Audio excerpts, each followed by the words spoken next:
Slow Horses Season 5 Episode 2 opens with the white van sniper arriving at Roddy's place. He waits and waits with a silenced pistol. Roddy hears creaking coming from above as he makes his way home. Like Cloud Strife from Final Fantasy VII, he snatches one of his enormous old swords and lifts it over his shoulder.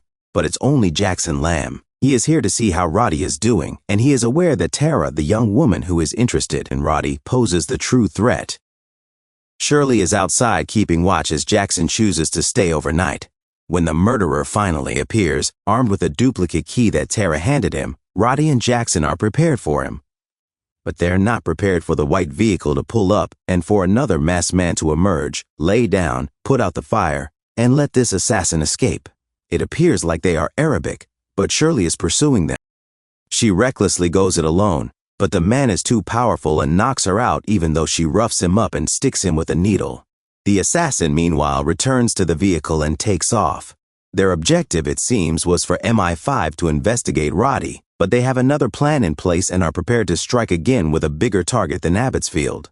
Instead of revealing their identity, his friends choose to kill the assassin by strangling him. 3 shifty kids who are also climate activists are introduced to the two. They give them a canister and order them to contaminate the gasoline deposit by tampering with the refinery facility. The result will be anarchy in the city.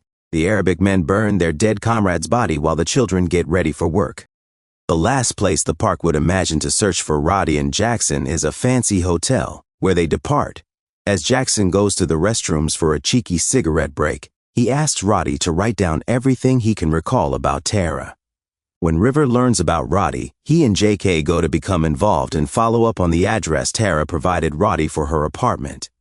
They make an effort to locate the woman, but as is to be expected, the address provided is clearly incorrect. Actually, she's observing from an apartment next door across the street. That evening, Diana gets a surprising visit at home. Peter reportedly has the ability to track down the weapons used in the Abbotsfield atrocity.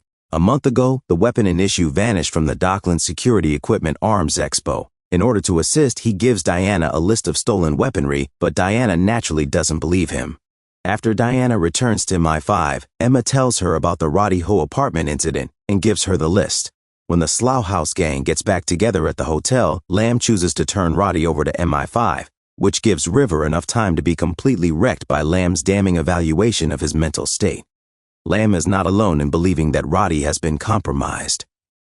Claude is contacted in the morning by Carl, an investigative journalist, who brings up a previous event from Copenhagen. He seems to have had an affair, and he's going to face criticism for it. Diana arrives at Slough House with armed guards, but the location is obviously obvious. Diana tells Jackson that the gun used to kill the Abbotsfield shooter was the source of the rounds discovered in Ho's apartment.